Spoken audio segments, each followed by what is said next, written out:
It happens without warning, without mercy, without giving you the time to say goodbye to the life you thought you had just seconds ago.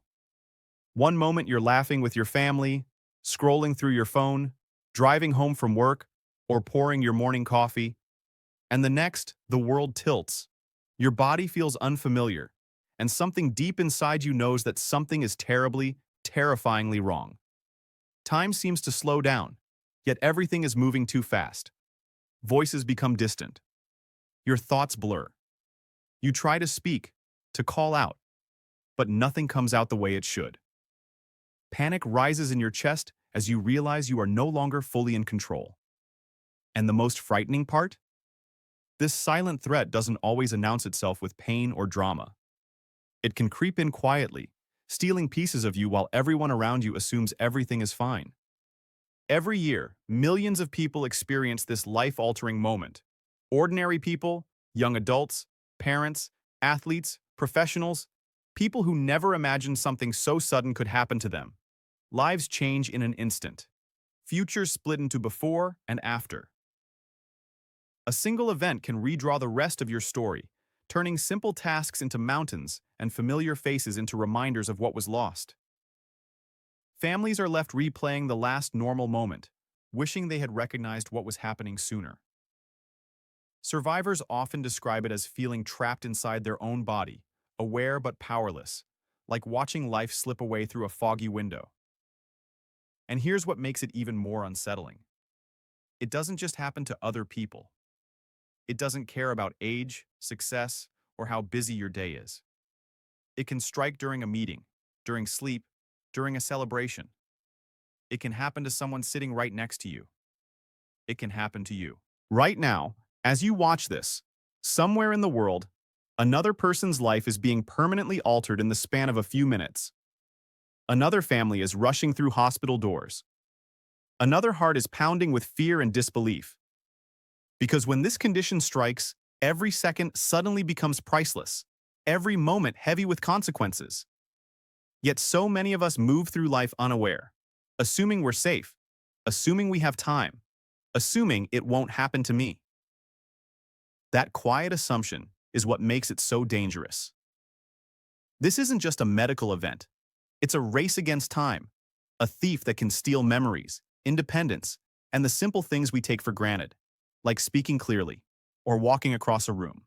And the scariest part is knowing that knowledge, just knowing what this is, can be the difference between recovery and regret, between hope and heartbreak.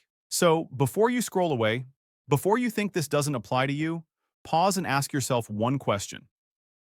If something happened right now, would you recognize it in time? Because when it comes to this silent, sudden threat, hesitation can cost more than you ever imagined. And the next story you hear about might be your own. When we talk about this condition, I want you to picture something very simple, because understanding it clearly can remove a lot of fear and confusion. Think of your brain as the control center of your entire body, like the main power station of a city. Every thought you have, every word you speak, every step you take, every memory you hold, all of it depends on a constant, steady flow of blood delivering oxygen and nutrients to those delicate brain cells. The brain cannot store oxygen the way other parts of the body can, so it depends on that flow every single second. Now imagine what happens if that flow is suddenly interrupted, even briefly. It's like turning off the electricity in the middle of a busy hospital or airport. Everything begins to shut down. Communication stops. Systems fail. In the same way, when part of the brain doesn't get the blood it needs, those brain cells begin to struggle and can quickly become damaged. That sudden interruption is what we call a stroke. It is not an infection, not a slow-growing illness, and not something that develops quietly over years. It is a sudden event, something that happens in moments, which is why it feels so shocking and overwhelming. One minute life feels completely normal, and the next, the brain is under threat. Depending on which area of the brain is affected, different abilities can change, because each region has its own job. Some areas control movement, some handle speech, some store memories, and others help you understand the world around you. So when blood cannot reach a specific part, it's almost as if that department of the brain goes offline. This is why a stroke can affect one person very differently from another. For some, it may change the way they talk or move. For others, it may affect thinking or awareness. But at its core, the disease itself is simply this: a sudden disruption of blood supply to the brain that threatens the life of brain cells. And what makes it especially serious is how fast those cells react. Unlike many other organs, the brain doesn't have much time to wait. Within minutes, damage can begin. That's why doctors often say that in this condition, time equals brain. Every passing moment matters. I always tell my patients to think of a stroke not as something mysterious or complicated, but as a medical emergency of the brain, just like a heart attack is an emergency of the heart. It deserves the same urgency, the same respect, and the same immediate attention. When you understand it this way, it becomes less about fear and more about awareness. You begin to see why recognizing it quickly and taking it seriously can make such a life-changing difference. Now that you understand what this condition really is, the next gentle question most people ask me is, why does it happen in the first place? And that's a very human question, because when something feels sudden and frightening, we want a reason, something we can point to and say, that's what caused it. The truth is, a stroke doesn't usually come out of nowhere. In many cases, it's the result of changes that have been quietly building inside the body for years, often without pain or obvious warning. Think of the blood vessels in your brain like soft, flexible pipes that carry life-giving blood every second. Over time, certain habits and conditions can slowly damage those pipes. They may become narrow, stiff, or fragile. When that happens, blood cannot move as smoothly as it should. Sometimes a small clot can form and block the flow completely, like a cork stuck in a bottle. Other times, a weakened vessel may tear or leak. Either way, the brain suddenly loses the steady supply it depends on. One of the most common reasons this happens is long-term pressure inside the vessels, like water flowing too hard through a hose for years. That constant strain can weaken the walls and make them more likely to fail. Sugar levels that stay high for a long time can also irritate and damage the inner lining of the vessels, making them rough and sticky, which makes clots more likely to form. Extra fat and cholesterol in the blood can slowly build up along the vessel walls, narrowing the pathway, just like rust building up inside old plumbing. The heart also plays a big role because it's the pump that sends blood to the brain. If the heart rhythm is irregular or weak, blood may not move smoothly, and small clots can travel upward and suddenly block a vessel in the brain. Lifestyle choices matter too, and I say this without judgment, only with care. Smoking, for example, directly harms the blood vessels and thickens the blood, making it easier for clots to form. Lack of movement, long hours of sitting, constant stress, and poor sleep can slowly wear down the body's natural defenses. Even things like dehydration or extreme exhaustion can put extra strain on the system. Age naturally increases risk because our vessels become less flexible over time, but we are also seeing strokes in younger people due to modern lifestyles and untreated health issues. Family history can play a role as well, meaning some people may be born with a higher tendency, but genes are only part of the story. What's important to understand is that most causes are connected to everyday health, not rare or mysterious diseases. This means there is power in awareness. When you know what strains your blood vessels and heart, you begin to see that a stroke is often the final result of many small stresses adding up over time. And that realization isn't meant to scare you, but to remind you that your daily choices truly matter, because protecting your overall health is also protecting your brain. Once we understand what this condition is and why it can happen, the most important thing I want you to focus on is how to recognize it in real life. Because when it comes to a stroke, the body often whispers for help before it collapses, and catching those whispers quickly can change everything. The signs usually appear suddenly, not gradually over days or weeks. That's a key difference. You may be completely fine one moment, and then something feels off the next. Many people describe it as a strange, confusing sensation, like their body isn't responding the way it normally does. You might notice weakness or heaviness on one side of the body, maybe an arm that feels too tired to lift, or a leg that doesn't move smoothly. Sometimes the face can droop slightly on one side, and when the person tries to smile, it looks uneven, almost as if half the face isn't cooperating. Speech can change too, and this is often very frightening. Words may come out slurred, slow, or jumbled, even though the person knows exactly what they want to say. It can feel like the brain and the mouth are suddenly disconnected. Others may struggle to understand simple sentences, as if language itself has become confusing. Vision can also be affected. Some people experience blurred or double vision, or they may lose sight in one eye for a short time, like a curtain briefly closing.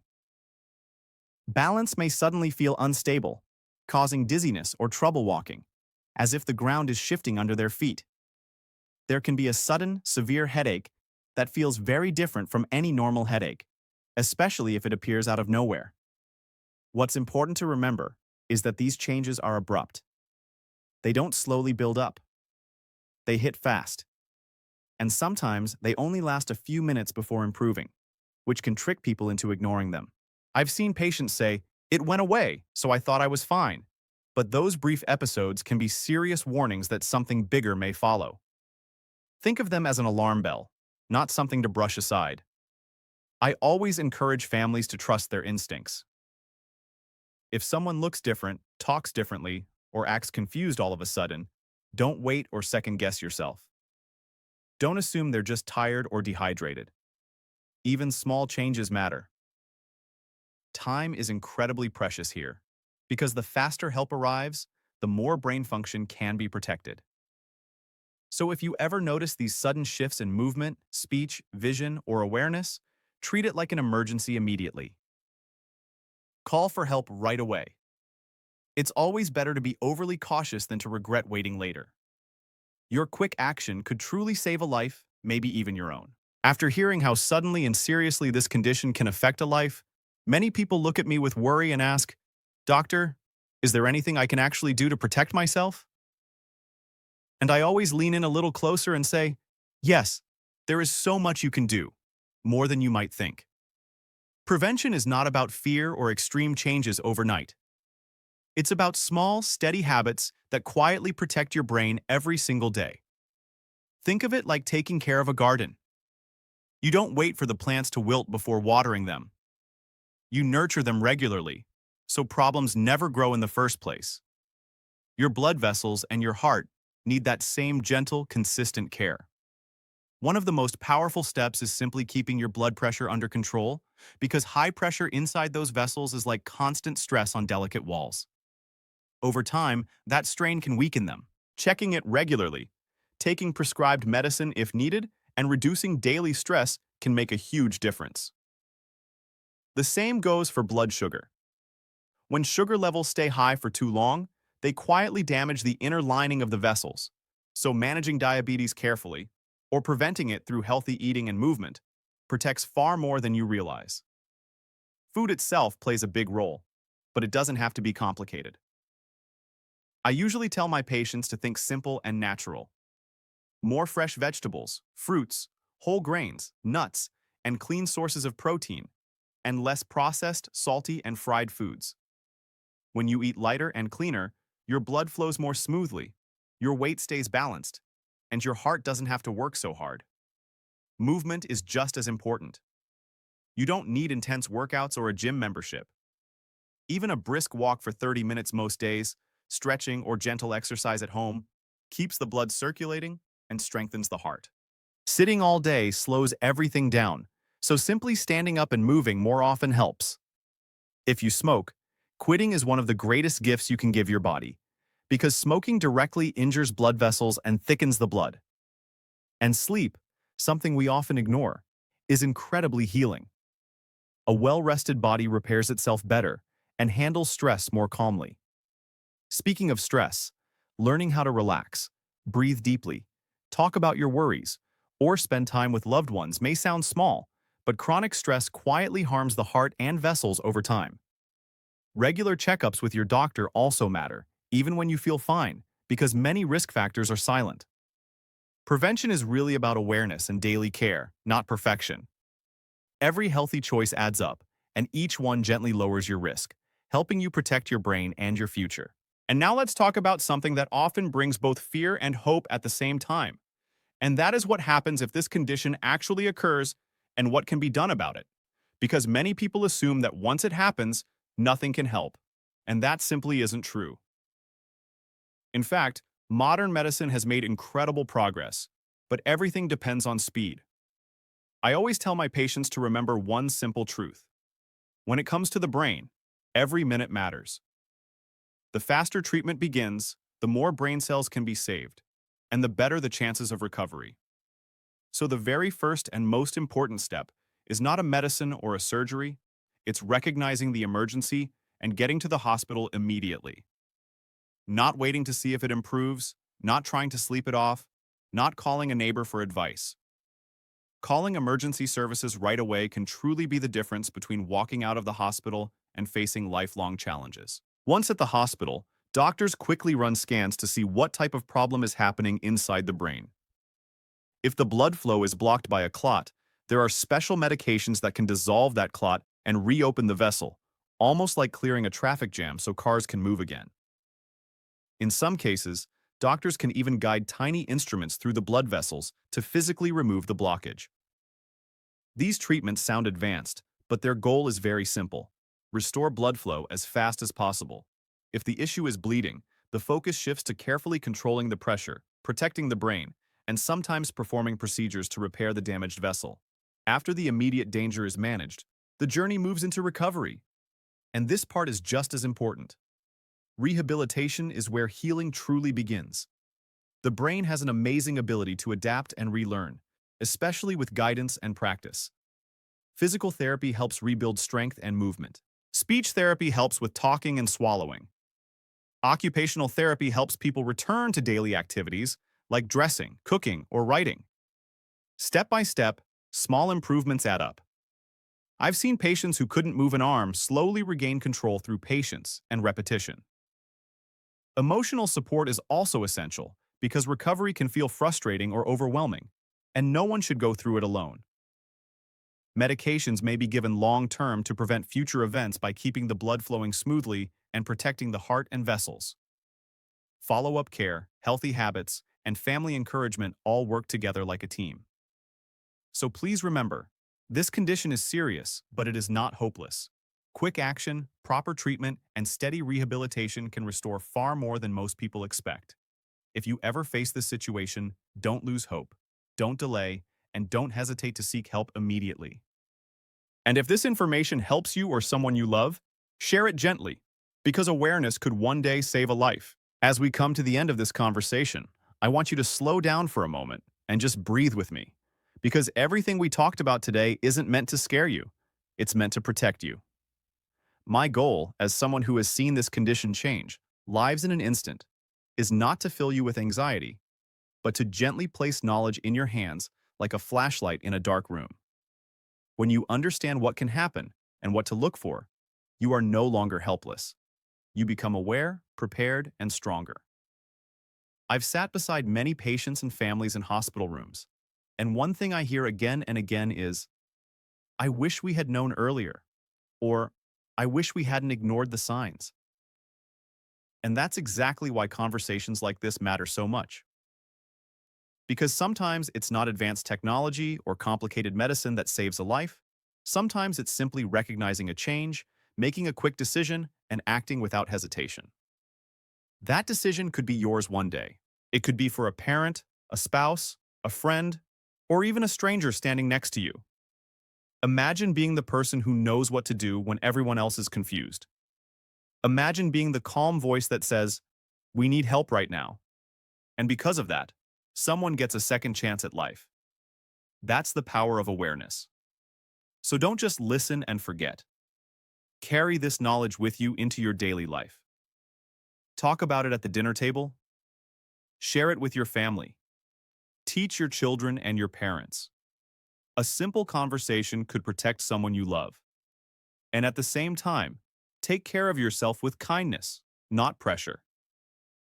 Your health is not about perfection. It's about small, steady choices. A little more movement, a little better rest, a little more attention to your body. You deserve a long, clear, healthy life where you can speak, walk, laugh, and create memories without fear. If this message helped you understand things a little better, stay connected, keep learning, and continue looking after your health with intention. And if you feel this information could help someone else, gently share it with them, because sometimes the greatest act of care is simply passing knowledge along. Take care of yourself.